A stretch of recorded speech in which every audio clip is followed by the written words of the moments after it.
విశ్వనగరంగా విస్తరిస్తున్న హైదరాబాద్ రోడ్ల మీద వాహనాల రద్దీ రోజురోజుకు పెరుగుతోంది. ఇక వాహనదారుల కష్టాలు వర్ణనాతీతంగా మారాయి. ట్రాఫిక్ లో చిక్కుకుని నిత్యం నరకం అనుభవిస్తున్నారు. కాలినడకన వెళ్లేవారు భయంతో వణికిపోతున్నారు. రోడ్లపై పాదచారులు నడవడానికి ప్లేస్ లేని పరిస్థితులు ఉన్నాయి. రోడ్డు క్రాస్ చేయాలన్నా పెద్ద సాహసమే చేయాల్సి వస్తోంది. వాహనాల నుంచి వెలువడే పొల్యూషన్, సైరన్ల మోత, ర్యాష్ డ్రైవింగ్, గమ్యస్థానానికి చేరుకోవాలనే డ్రైవర్ల ఆతృత, రోడ్ల మీద గుంతలు, ఇలా నిత్యం ఇబ్బందులే.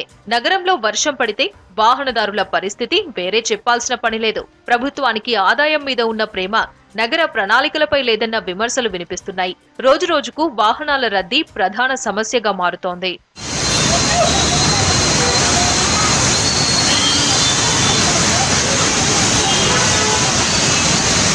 నగరంలో వాహనాల రద్దీకి అనుగుణంగా రోడ్ల వెడల్పు లేదు.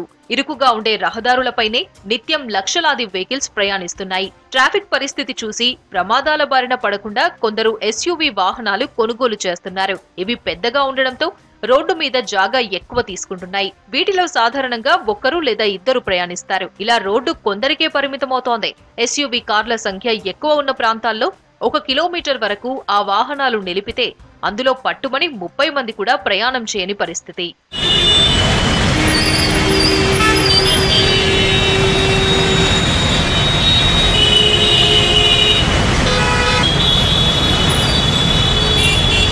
హైదరాబాద్ లో ఒక్క ఇంట్లో 4 నుంచి 5 కార్లు కలిగిన వాళ్ళు తక్కువ మందే ఉంటారు. అసలు వాహనాలు లేని కుటుంబాల సంఖ్య ఎక్కువగా ఉంది. వారి పట్ల ప్రభుత్వానికి ఎలాంటి ముందస్తు ఆలోచన లేదు. ప్రతి నగరంలో 50% గాలి కాలుష్యం కేవలం 10% వెహికల్స్ వల్లేనని ఓ అధ్యయనంలో తేలిందే. పాదచారులు, సైకిళ్లు, రిక్షాల నుంచి వచ్చే కాలుష్యం జీరో. నగరంలో కాలుష్యం తగ్గించాలంటే ప్రభుత్వానికి ఓ ముందస్తు ప్రణాళికలు ఉండాలి. పొల్యూషన్ లేని వెహికల్స్ పై అవగాహన కల్పించాలి. అప్పుడే కాలుష్యం కంట్రోల్లోకి వస్తుంది. కానీ ఇక్కడ మాత్రం అంతా రివర్స్ లో జరుగుతోంది. ప్రజా రవాణా అందుబాటులో ఉన్న కార్లలో హ్యాపీగా జర్నీ చేసేందుకు ఇష్టపడుతున్నారు. బస్సులు, రైళ్లలో ప్రయాణం చేసేందుకు అన్ని సౌకర్యాలు కల్పిస్తున్నా కొందరు సొంత వెహికల్స్ పై జర్నీ చేసేందుకు ఇష్టపడడంతో ట్రాఫిక్ సమస్య మరింత జటిలంగా మారింది.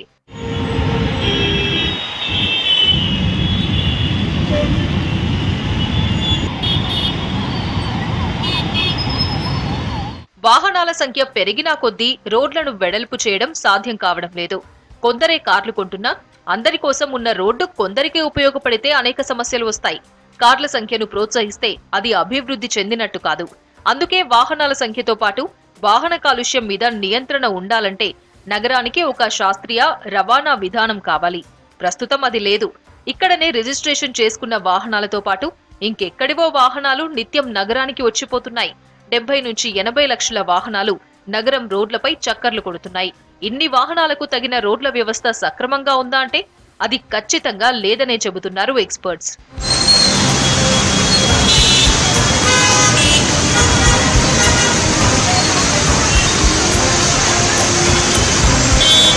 వాహనాలు నడిపే వారిని బట్టి ట్రాఫిక్ రద్దీ ఉంటుంది.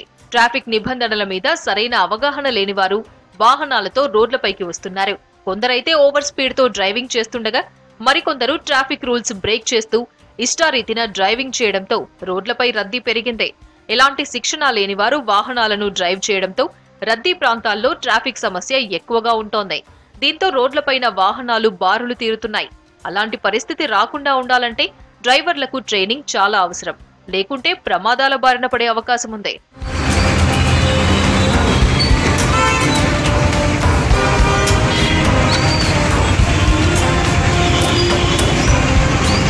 హైదరాబాద్ నగరానికి విజయవాడ, నాగ్పూర్, బెంగళూరు, ముంబై వైపు నుంచి 4 మార్గాలతో పాటు వరంగల్, కరీంనగర్, నాగార్జునసాగర్, వికారాబాద్ వైపు ప్రధాన దారులు ఉన్నాయి. ఈ మార్గాల వెంబడి సిటీ వేగంగా విస్తరిస్తోంది. కూకట్పల్లి నుంచి చార్మినార్ వరకు ఎల్బీ నగర్ వైపు రోజు దాదాపు 39 లక్షల మంది ప్రయాణిస్తారని 15 ఏళ్ల క్రితమే ఓ నివేదిక తెలిపింది. ఇక మెట్రో రైలు అందుబాటులోకి రావడంతో నగరంలోని 2 ప్రధాన మార్గాల్లో రోడ్ల విస్తీర్ణం తగ్గింది. ఫలితంగా ట్రాఫిక్ సమస్యలు ఎక్కువయ్యాయి. మెట్రో రైలులో 5 లక్షల మంది ప్రయాణించే వీలుంది. ఈ మార్గాల్లో రోడ్డు విస్తరణ సాధ్యం కాదు. ఇదే మార్గాల్లో నిత్యం జర్నీ చేసే ప్రయాణికుల సంఖ్య భారీగా పెరిగిపోయింది. నగర జనాభాకు అనుగుణంగా కొత్త కాలనీలు, నిర్మాణాలు వస్తున్నాయి. కాలనీలు విస్తరించిన కొద్దీ కొత్త వాహనాలు ఈ మార్గాల్లో జర్నీ చేయాల్సిందే. రహదారులను వెడల్పు చేసినా పరిస్థితుల్లో మార్పు లేనంతగా వాహనాల సంఖ్య పెరిగింది. సమస్య ఏంటంటే వీటికి సమాంతర లేదా ప్రత్యామ్నాయ మార్గాలు లేవు. ఉన్నవి ఇరుకుగా ఉన్నాయి. విస్తరించే అవకాశాలు కూడా సాధ్యం కావడం లేదు. అందుకే ట్రాఫిక్ సమస్యకు చెక్ పెట్టేందుకు ప్రభుత్వం నగరంలో ఫ్లైఓవర్లను నిర్మిస్తోంది. కానీ ఫ్లైఓవర్ల వల్ల దీర్ఘకాలిక ప్రయోజనాలు ఉండవని చెబుతున్నారు నిపుణులు. ఫ్లైఓవర్ల చుట్టూ నివసించే వారి ప్రయాణం ఇంకా దుర్భరంగా ఉంటుందన్నారు. ముందస్తు ప్రణాళికలు లేకపోవడం, ఆదాయమే మార్గంగా ప్రభుత్వం వ్యవహరించడంతో కొత్త సమస్యలు వస్తున్నాయని అభిప్రాయపడుతున్నారు నిపుణులు.